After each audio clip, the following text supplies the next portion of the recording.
Hello friends, स्वागत है आप सभी को और स्टडी पॉइंट में। इस वीडियो में हम डिस्कस करते हैं द हिंदी ट्यूटोरियल हिंदी में। इसके अलावा जो भी इंपॉर्टेंट करंट अफेयर होता है हमारे एग्जाम की दृष्टि से, आईएएस पीसीएस एग्जाम की दृष्टि से, उसके बारे में हम इसमें डिस्कस करते हैं। टेलीग्राम ग्रुप से जुड़ने के लिए ये है, उसका नाम स्टडी पॉइंट, और उसकी लिंक डिस्क्रिप्शन बॉक्स में मैं दे देता हूँ। ये वीडियो डेली रोज सुबह 10 बजे तक आ जाती है, अगर कोई एक्सट्रीम कंडीशन ना बने तो। आइए देखते हैं आज का पहला इंपॉर्टेंट आर्टिकल। ये है महत्वपूर्ण दिवस के बारे में। कौन सा दिवस है आज महत्वपूर्ण? तो है world day to combat desertification and drought. इसका क्या मतलब है? मरुस्थलीकरण और सूखे का मुकाबला करने के लिए विश्व दिवस। ये कब मनाया जाता है? तो प्रत्येक वर्ष 17 जून को मनाया जाता है। 2023 के लिए इसकी थीम क्या रखी गई? तो हर लैंड हर राइट्स। इसका उद्देश्य क्या है? सूखा तथा मरुस्थलीकरण के बारे में जागरूकता फैलाना। जाहिर सी बात है, कोई सा भी देश हम सेलिब्रेट करते हैं, उसका उद्देश्य क्या होता है कि उसके बारे में जागरूकता फैलाया जा सके, उसको अच्छे से लेकर के चला जा सके। यही सारा उद्देश्य होता है उसका। नेक्स्ट आर्टिकल है सोरेन गोल्ड बॉन्ड के बारे में। इसके पहले हम जानेंगे कि बॉन्ड्स क्या होते हैं। बॉन्ड्स एक प्रकार का मनी इंस्ट्रूमेंट होता है, यानी मनी साधन होता है, वित्तीय साधन होता है, जिसके द्वारा सरकार क्या करती है? तो पैसा इकट्ठा करती है। कैसे करती है? सरकार डायरेक्ट तो हमसे कांटेक्ट करती नहीं, तो वो आरबीआई को देती है। आरबीआई भी डायरेक्ट हमसे कांटेक्ट नहीं करता। आरबीआई क्या करते हैं? बैंकों को देता है, अन्य वित्तीय संस्थान जो उनको देता है, वहां से हम लोग इसमें इन्वेस्ट करते हैं, इसको खरीदते हैं। तो इस तरीके से सरकार के पास पैसा जाता है। यही है बॉन्ड। बॉन्ड में सारी चीजें लिखी होती है कि इसको कब जारी किया गया है, कितने दिन के लिए जारी किया गया है, इसका मूल्य कितना है, इसको लेने वाले कौन है, इसको जारी करने वाले कौन है, सारी चीजें लिखी होती है। सरकारी बॉन्ड है ये। अब देखते हैं इसके बारे में, सोरेन गोल्ड बॉन्ड के बारे में। ये है एसजीबी यानी सोरेन गोल्ड बॉन्ड। इसको कौन जारी कर सकते हैं? तो अनुसूचित वाणिज्यिक बैंक। अनुसूचित वाणिज्यिक बैंक क्या होता है? तो आरबीआई अधिनियम 1934 में 2 अनुसूचियां दी गई, पहले और दूसरी। अब इसके दूसरे अनुसूची में आरबीआई ने जिन बैंकों को रखा है वही अनुसूचित बैंक कहलाते हैं। लेकिन इसको कौन कौन छोड़ करके? लघु वित्त बैंक, भुगतान बैंक और क्षेत्रीय ग्रामीण बैंक, ये तीनों जारी नहीं कर सकते। इसको छोड़ करके, इंपॉर्टेंट पॉइंट है। स्टेटमेंट दे करके इस तरह के क्वेश्चन पूछ लिए जाते हैं। Stock holding corporation of India limited, clearing corporation of India limited और नामित डाकघरों और मान्यता प्राप्त स्टॉक एक्सचेंज जैसे national stock exchange of India limited और बॉम्बे स्टॉक एक्सचेंज लिमिटेड के माध्यम से बेचे जाएंगे ये बॉन्ड। इसकी विशेषताएं क्या है इस बॉन्ड की? तो देख लेते हैं। इसको जारी कौन करेगा? निर्गमन का मतलब इसको जारी कौन करेगा? इसको करेगा आरबीआई।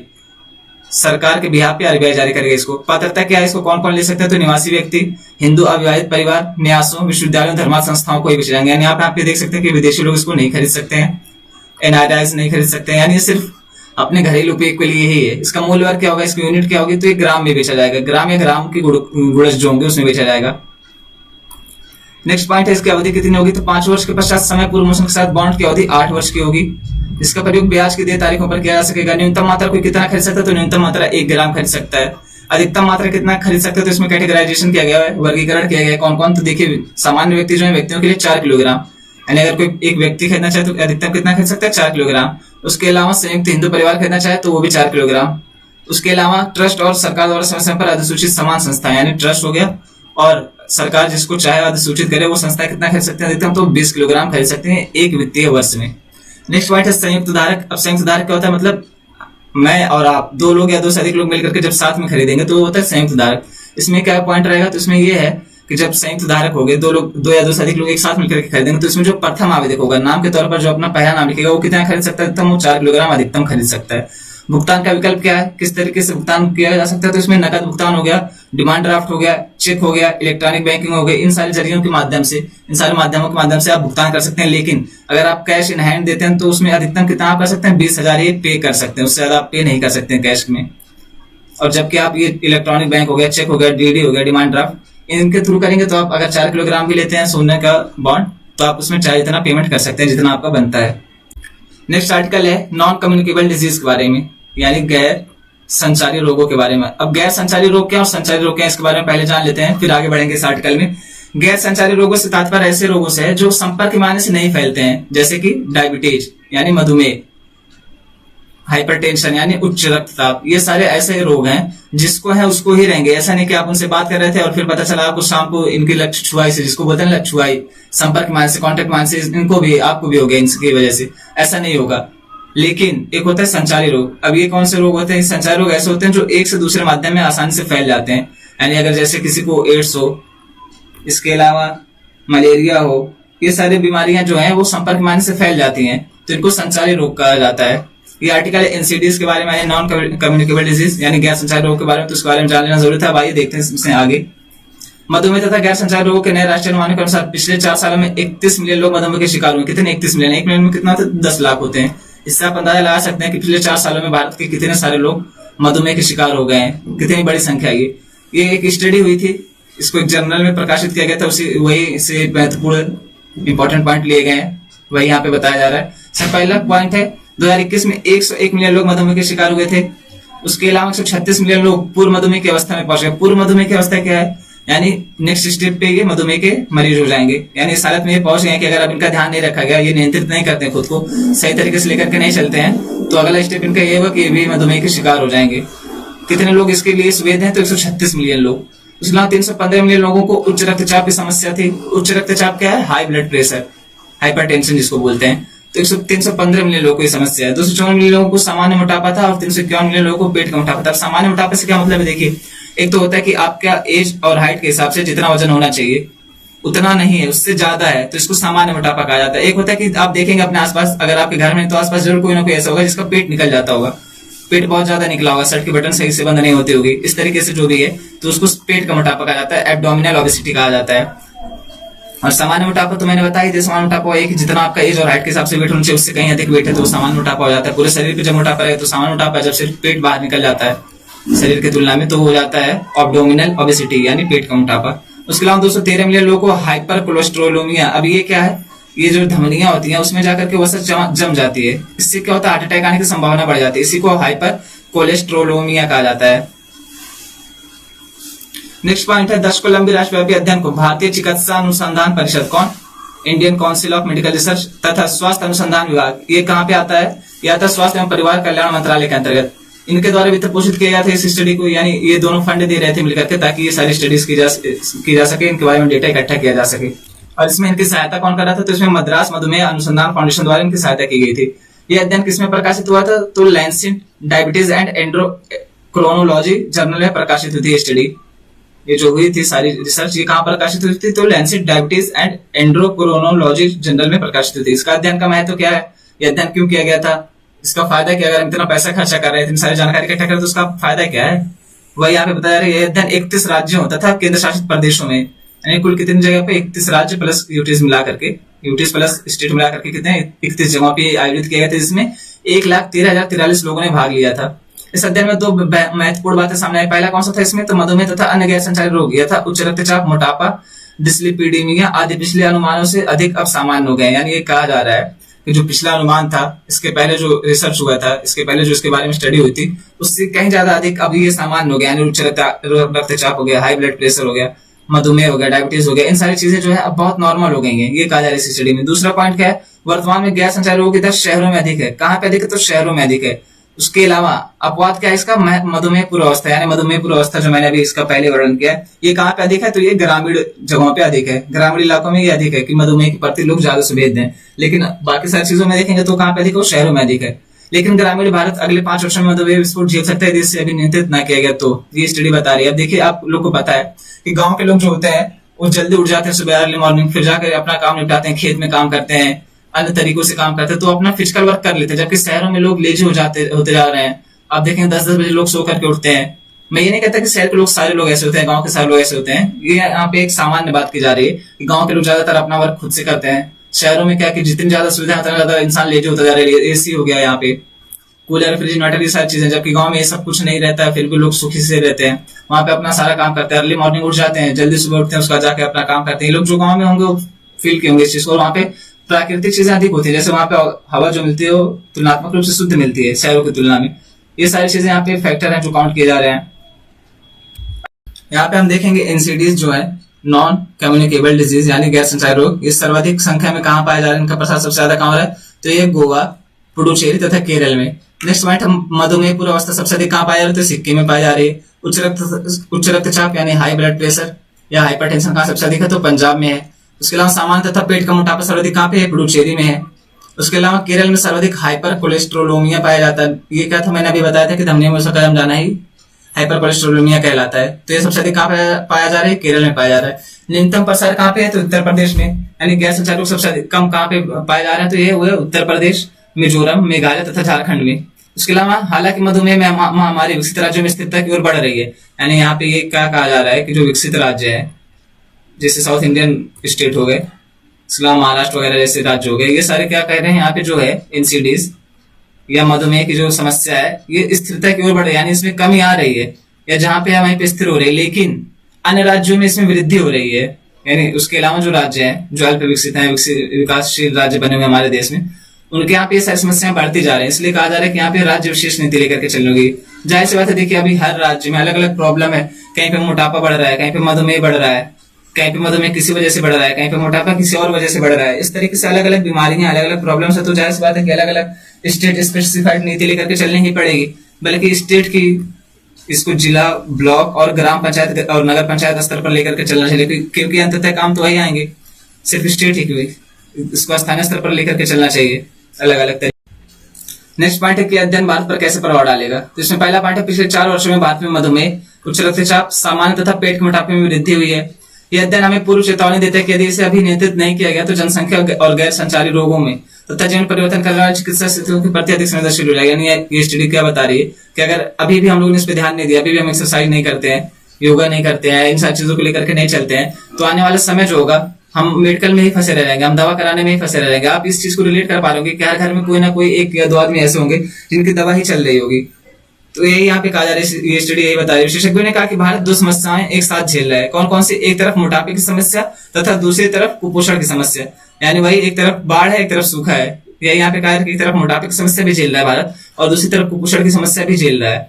भारत में खाद्यान्न का अधिशेष मौजूद है, यानी यहाँ पे खाने की कमी नहीं है, जो अनाज है उसकी कमी नहीं है, परंतु फास्ट फूड, नींद तथा व्यायाम की कमी व तनाव ने गैर संचारी रोगों के लिए राह आसान कर दी है। यहाँ पे क्या कहा जा रहा है कि जो फास्ट फूड होते हैं, जंक फूड होते हैं, हम लोग उसकी तरफ ज्यादा भाग रहे हैं, ठीक तरीके से सो नहीं रहे हैं, टेंशन ज्यादा ले रहे हैं। मोबाइल है ना, सोशल मीडिया, वो रात रात भर सोने नहीं दे रहा है, 2-2, 3-3 बजे तक जागते रहते हैं ऐसे ही उल्लू की तरह। तो ऐसा यहाँ पे कहा जा रहा है कि इसकी वजह से एनसीडीज का फैलना और इजी हो गया है। आगे की राह क्या हो? तो स्वस्थ जीवन शैली, जिससे अच्छा तथा स्वस्थ आहार व व्यायाम शामिल हो। यानी यहाँ पे क्या कहा जाए कि स्वस्थ जीवन शैली को लेकर के चला जाए, जिसमें अच्छा आहार शामिल हो, उसके अलावा व्यायाम शामिल हो, व्यायाम किया जाए रोज, थोड़ा देर इसी पर व्यायाम करना चाहिए। उसके अलावा स्वास्थ्य मंत्रालय के अनुसार अस्वस्थ आहार, शारीरिक व्यायाम की कमी तथा तंबाकू शराब का प्रयोग और गैर संचारी रोगों के प्रमुख कारण है। कौन कौन से इसके प्रमुख कारण है? तो हो गया अस्वस्थ आहार करना, शारीरिक व्यायाम की कमी तथा तंबाकू और शराब का प्रयोग। यानी इन सारी चीजों को सही कर ले तो इसमें सुधार हो जाएगा। स्वास्थ्य अवसंरचना, मानव संसाधन विकास, स्वास्थ्य संवर्धन आदि पर अधिक ध्यान देना होगा। नियंत्रण के लिए जागरूकता कार्यक्रम चलाना चाहिए। पूर्व परीक्षण तथा सही इलाज पर ध्यान देना चाहिए। यानी यहाँ पे क्या कहा जा रहा है कि अगर किसी को बीमारी देखी, कहते हैं ना फुल बॉडी चेकअप करा लेना चाहिए 1 साल में एक बार, या जब भी आपके पास पैसा तो एक बार फुल बॉडी चेकअप करा लेना चाहिए। वही यहाँ पे कहा जा रहा है कि यहाँ पे परीक्षण किया जाए पहले, ये नहीं कि जब बीमारी हो गई है, लास्ट स्टेज पे पहुंच गई, तब वहां पे हम लोग इसके बारे में जाने। पहले से परीक्षण करा, उसका ध्यान दें और उसको अच्छी तरीके से लेकर के चले, अच्छे डॉक्टर्स को दिखाएं।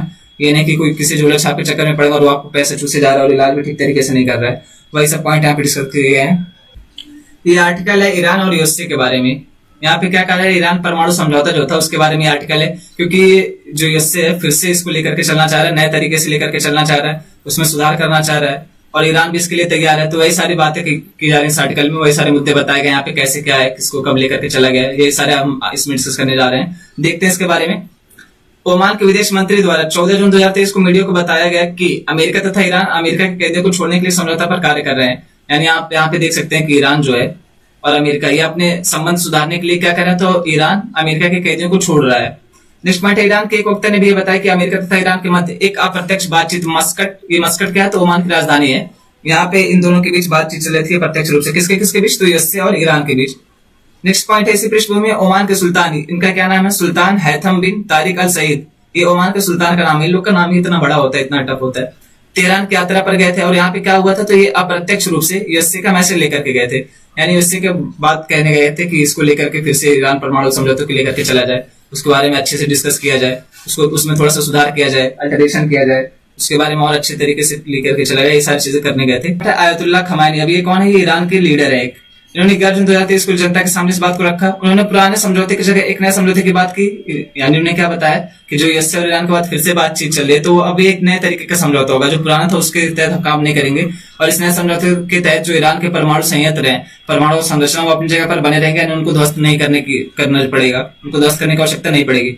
उन्होंने कहा कि ईरान को परमाणु हथियार बनाने में कोई रुचि नहीं है और वो अंतर्राष्ट्रीय परमाणु ऊर्जा एजेंसी द्वारा परीक्षण के लिए तैयार है। ये ईरान कह रहा है कि उन्हें परमाणु हथियार बनाने में कोई दिलचस्पी नहीं है और वो अंतर्राष्ट्रीय परमाणु ऊर्जा एजेंसी द्वारा अपने यहाँ पे परमाणु हथियारों का परीक्षण करवाने के लिए तैयार है। नेक्स्ट पॉइंट है, ये समझौता अनौपचारिक तथा लिखित होगा। यानी ये जो समझौता हो रहा है ईरान और इससे के बीच नया वाला, ये क्या होगा, तो ये अनौपचारिक होगा, अनऑफिशियल होगा, और जिसमें लिखित भी नहीं होगा, इसमें कोई भी चीज लिखित नहीं होगी जिसपे कोई साइन करेगा। इसी तरीके से बातचीत के माध्यम से लेकर के चलेंगे इसको। इजराइल ने से क्या कहा, तो इजराइल ने से मिनी एग्रीमेंट का नाम दिया, जबकि वहीं ईरान ने से क्या कहा है, तो इसे राजनीतिक युद्ध विराम कहा ईरान ने। इसके तहत क्या होगा, यानी जो ये नया समझौता चल रहा है, नई बात चल रही है, इसके तहत क्या क्या करने की संभावना है, क्या क्या हो सकता है। तो ईरान अपने यूरेनियम संबंधन को 60% तक सीमित करेगा। इसके अलावा अमेरिका की मिलिट्री को सीरिया और इराक में नहीं मारेगा ईरान। उसके अलावा international atomic energy agency IAEA के साथ सहयोग बढ़ाएगा ईरान।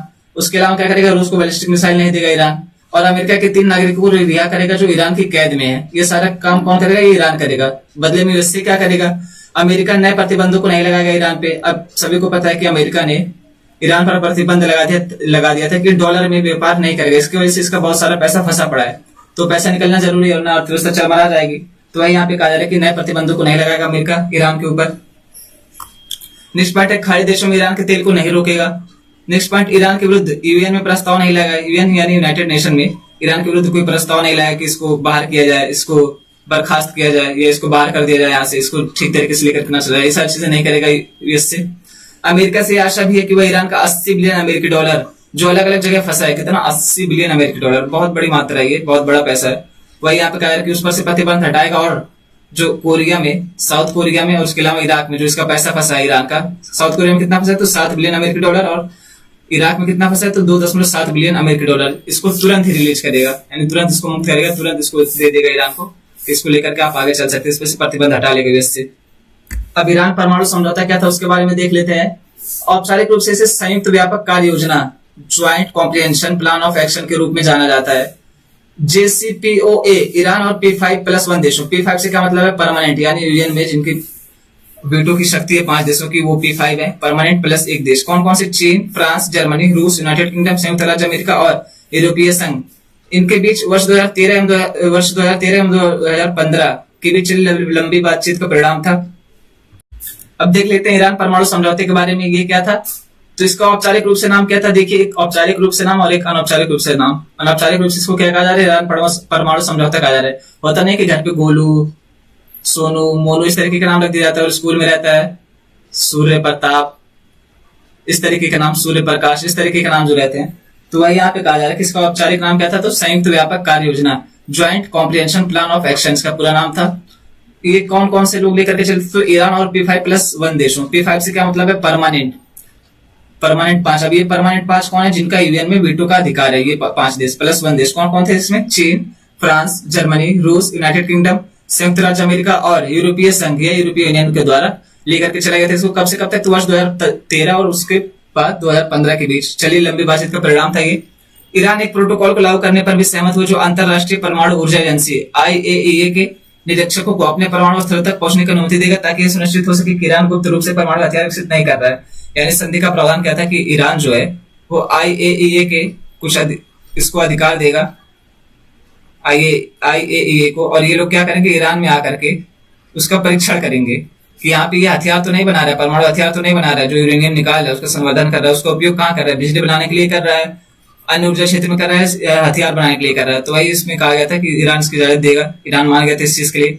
हालांकि पश्चिम ईरान के परमाणु प्रसार से संबंधित प्रतिबंधों को हटाने के लिए सहमत हो गया है, जबकि मानवाधिकारों के कथित हनन और ईरान के बैलिस्टिक मिसाइल कार्यक्रम को संबोधित करने वाले अन्य प्रतिबंध यथावत रहेंगे। यानी यहाँ पे क्या कहा जा रहा है कि जो पश्चिमी देश हैं, यानी यूएस से खास करके कहा जा रहा है इसको जो है ईरान के परमाणु प्रसार संबंधित प्रतिबंधों को हटाने के लिए सहमत हो गया। यानी जो ईरान अपना यूरेनियम निकाल रहा है उसके लिए प्रतिबंध जो लगाया तो वो हटा लेंगे, लेकिन जो मानवाधिकारों का उल्लंघन हुआ वहां पे इराक और सीरिया में, उसके लिए इसको दोषी ठहराया जा रहा है, उस पर लगे जो प्रतिबंध उसको नहीं हटा रहे हैं। अमेरिका ने तेल निर्यात पर प्रतिबंध हटाने के लिए प्रतिबद्धता व्यक्त की है, लेकिन वित्तीय लेन देन को प्रतिबंधित करना जारी रखा है, जिससे ईरान का अंतरराष्ट्रीय व्यापार बाधित हुआ है। अब यहाँ पे क्या कहा जा रहा है कि तेल निर्यात जो करता था ईरान, ये सारे देशों की कंट्री तेल पे ही डिपेंड, आप सभी को पता है। तो जो ईरान तेल निर्यात करता था उस पर से प्रतिबंध हटा लिए जाएंगे, लेकिन जो वित्तीय लेन देन है वो डॉलर में नहीं होगा, इस पर प्रतिबंध बने रहेंगे, डॉलर में इनको नहीं करना है व्यापार। जाहिर सी बात है कि इससे फिर ईरान के ऊपर नेगेटिव इंपैक्ट पड़ेगा, उसकी अर्थव्यवस्था पर नेगेटिव इंपैक्ट पड़ेगा। नेक्स्ट पॉइंट है, फिलहाल ईरान की अर्थव्यवस्था में मंदी, मुद्रा मूल्यह्रास और मुद्रास्फीति के बाद समझौता पर भागी होने से काफी स्थिरता आ गई है तथा इसके निर्यात में वृद्धि हो रही है। नेक्स्ट पॉइंट है, मध्य पूर्व में अमेरिका के सबसे करीबी सहयोगी कौन है ये, तो ये इजराइल। इजराइल ने इस सौदे को दृढ़ता से खारिज कर दिया है।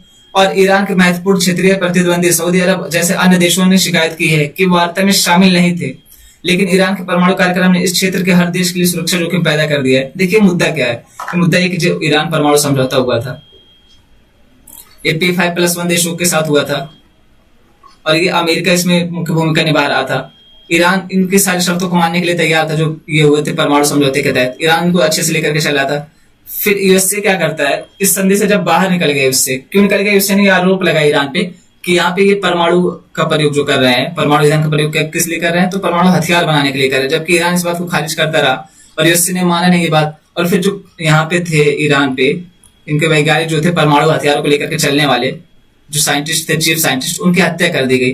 फिर ईरान ने आरोप लगाया कि ये यूएसए द्वारा कराया गया है और इजराइल के भी इसमें हाथ था। फिर इससे इस डील से बाहर निकल जाता है। उसके बाद इससे क्या करता है, प्रतिबंध लगा देता है ईरान के ऊपर, ढेर सारे प्रतिबंध लगाता है। वो कहता है कि डॉलर में आपको व्यापार नहीं करना है, इस मुद्दे को लेकर के नहीं चलना है, हमारी करेंसी यूज नहीं करनी है। तो इस तरीके से कई सारे प्रतिबंध लगा देता है। फिर दोनों के बीच क्या होता है, यूएसए कहता है कि पहले तुम अपना काम बंद करो, यूरेनियम उत्पादन बंद करो, तब हम बात करेंगे इस पे। जबकि ईरान कहता है पहले बात करो, कोई मुद्दा सुलझ जाएगा तब हम चल करके इसको बंद करेंगे। ये दोनों इसी पे अटके रहते हैं काफी लंबे समय तक और डोनाल्ड ट्रंप आते हैं, बाहर निकल जाते हैं सारी चीजों से। तो यही सारा मुद्दा था यहाँ पे यही कहा जा रहा है कि जब ये यूएस से बाहर हुआ तो इसने किसी को बताया नहीं, मतलब किसी से पूछा नहीं। जबकि जब संधि हो रही थी तो P5+1 देश थे, लेकिन जब बाहर होना हो तो इससे अपने से खुद से अलग से बाहर हो गया। इसने किसी से बताया नहीं, कोई यहाँ पे बातचीत नहीं हुई, अकेले बाहर हो गया। तो इस तरीके से यहाँ मुद्दा बना हुआ है। ट्रंप द्वारा इस सौदे को छोड़ने, बैंक तथा तेल प्रतिबंधों को बहाल करने के बाद ईरान ने अपने परमाणु कार्यक्रम को बढ़ा दिया। अब जाहिर सी बात है आप उस पर प्रतिबंध लगाएंगे, कोई भी चीज होगी, देखिए हर चीज की एक लिमिट होती है। एक लिमिट तक ही आप किसी को रोक सकते हैं। जब उस लिमिट के बाहर जाएंगे, आप बार बार प्रतिबंध लगा रहे हैं, बार बार उसको उकसा रहे हैं कि आप ऐसा करो, तो उसने भी क्या किया, फिर से परमाणु उत्पादन बढ़ा दिया अपना, जो वर्ष 2015 से पहले की उसकी परमाणु क्षमता का लगभग 97% है। इसका सबसे इंपॉर्टेंट स्लाइड यही है, सबसे इंपॉर्टेंट पॉइंट यहाँ पे है कि भारत पर इसका क्या प्रभाव पड़ेगा, भारत के इसका क्या महत्व है। तो पहला पॉइंट है क्षेत्रीय कनेक्टिविटी को बढ़ावा। इसमें ईरान पर लगे प्रतिबंधों के हटने से चाबहार बंदरगाह, अब्बास बंदरगाह और क्षेत्रीय कनेक्टिविटी से संबंधित अन्य योजनाओं में भारत के हितों का संरक्षण किया जा सकेगा।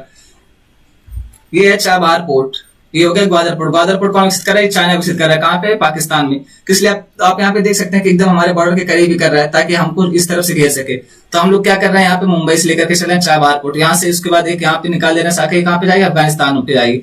इससे हम मध्य एशिया में अपनी कनेक्टिविटी बढ़ा सकते हैं। मध्य एशिया में अपनी कनेक्टिविटी बढ़ाने के लिए हम लोग चाबहार पोर्ट कहाँ पे विकसित कर रहे हैं, तो ये कर रहे हैं ईरान में। ईरान के साथ मिलकर के चाबहार पोर्ट हम लोग विकसित कर रहे हैं। नेक्स्ट पॉइंट है पाकिस्तान के ग्वादर बंदरगाह में चीन उपस्थिति को बेअसर करने में भारत की मदद करेगा। चाबहार के अलावा ईरान से होकर गुजरने वाले अंतरराष्ट्रीय उत्तर दक्षिण पारगमन गलियारे, international north south trans corridor से भारत के हितों को भी बढ़ावा मिल सकता है। गौरतलब है कि INSTC के माध्यम से 5 मध्य एशियाई देशों के साथ कनेक्टिविटी में सुधार होगा। अब आपका ये रहा INSTC। यहाँ पे आप देख सकते हैं कि इंडिया, यहाँ से मुंबई से लेकर के हम चलेंगे कहाँ पे, बंदर अब्बास पोर्ट का हो गया, ईरान हो गया, अजरबैजान हो गया, यहाँ पे आप देख सकते हैं मॉस्को हो गया, सेंट पीटर्सबर्ग हो गया। यानी हम इस तरीके से आप यहाँ पे देख पा रहे होंगे कि सारे क्षेत्रों को लेकर के यहाँ पे कवर करते हुए चल रहे हैं। मध्य एशियाई देशों को, यहाँ पे ब्लैक सी हो गया, मेडिटेरियन सी हो गया, सारी चीजों को लेकर के हम चल रहे हैं अच्छे से। नेक्स्ट पॉइंट है ऊर्जा सुरक्षा। अमेरिका की आपत्तियों और कार्डसा, ये कार्डसा क्या, अमेरिका का एक कानून है। इसका पूरा नाम क्या है, तो countering America's adversaries through sanction act. इसका क्या मतलब है, देखिए अमेरिका क्या करता है, अगर उसकी किसी देश के साथ नहीं बनती है ना, तो ये कहता है कि आप भी उसके साथ नहीं बनाएंगे अपने संबंध, आप भी उसको छोड़ देंगे। यानी अगर अमेरिका की किसी देश के साथ नहीं बन रही है तो आपको भी उसके साथ नहीं बनाना। अगर आपको उसके साथ रिश्ता रखना है तो जिसकी उससे बिगाड़ हुई, जिससे उसकी दुश्मनी, उसके साथ आपको भी दुश्मनी मोल लेनी पड़ेगी, ये कहता है अमेरिका। ये कहां से करता है, तो इसी एक्ट के तहत करता है, वही यहाँ पे बताया गया है। दबाव के कारण भारत को ईरान से तेल के आयात को शून्य करना पड़ा था। हालांकि अब हम लोग इसके दबाव में आने वाले नहीं है। अब आप देख ही सकते हैं किसी ने बहुत दबाव बनाया, लेकिन फिर भी हमने रशिया से तेल आयात किया, तो अब हम इसके दबाव में आने वाले नहीं है। अमेरिका और ईरान के बीच संबंधों की बहाली से भारत को ईरान से सस्ते तेल की खरीद करने तथा अपनी ऊर्जा सुरक्षा को समर्थन प्रदान करने में सहायता मिलेगी। यानी अगर अमेरिका और ईरान के बीच संबंध अच्छे हो जाते हैं, सही हो जाते हैं, तो हमें फिर ईरान और अमेरिका के बीच बैलेंस बनाने की जरूरत ही नहीं पड़ेगी। तो उनमें से किसी एक को नहीं चुनना पड़ेगा, हम दोनों के साथ अपने अच्छे संबंध लेकर के चल सकते हैं। ईरान से हम तेल आयात कर सकते हैं और ऊर्जा के अन्य साधन जो है, पेट्रोलियम साधन हो गए, उन सारी चीजों का आयात कर सकते हैं, हमारे लिए और इजी हो जाएगा। और फिर हम चाबहार बंदरगाह बना ही रहे हैं, चाबहार पोर्ट, तो उसको भी लेकर के हम चल सकते हैं। यहाँ पे हम जान लेते हैं अंतरराष्ट्रीय परमाणु ऊर्जा एजेंसी के बारे में, इंटरनेशनल एटॉमिक एनर्जी एजेंसी के बारे में थोड़ा बहुत हम जान लेते हैं। ये क्या है, IEA परमाणु क्षेत्र में दुनिया का सबसे बड़ा परमाणु सहयोग केंद्र है। इसे कब बनाया गया था, तो वर्ष 1957 में। दुनिया के शांति के लिए परमाणु संगठन, इसका पहले क्या नाम था, शांति के लिए परमाणु संगठन के नाम से इसको बनाया गया था। यह संगठन परमाणु ऊर्जा के शांतिपूर्ण उपयोग को बढ़ावा देने और किसी भी सैन्य उद्देश्य के लिए परमाणु हथियार के इस्तेमाल को रोकने का कार्य करता है। यानी क्या करता है, तो जो परमाणु ऊर्जा हो गया, परमाणु ईंधन हो गया, इनको क्या करते हैं, इनका शांतिपूर्ण उपयोग किया जा सके।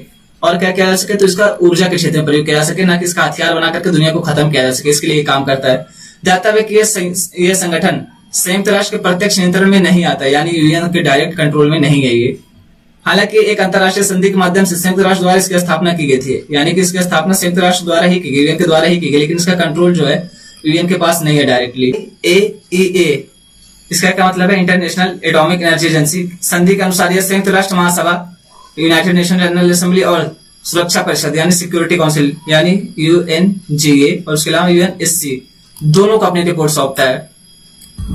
इसका मुख्यालय कहाँ पे है, तो इसका मुख्यालय ऑस्ट्रिया के वियना में। ऑस्ट्रेलिया नहीं है ये, ऑस्ट्रेलिया नहीं है ये, ऑस्ट्रिया है, वियना में।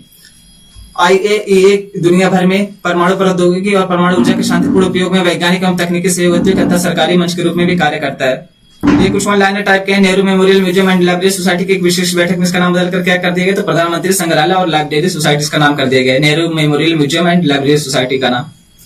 भारतीय उद्योग मंत्रालय के हिंदी सलाहकार समिति की बैठक कहाँ हुई, उत्तराखंड के मसूरी में संपन्न हुई। राष्ट्रीय ताप विद्युत निगम लिमिटेड की पूर्ण स्वामित्व वाली सहायक कंपनी कौन, NTPC विद्युत व्यापार निगम लिमिटेड।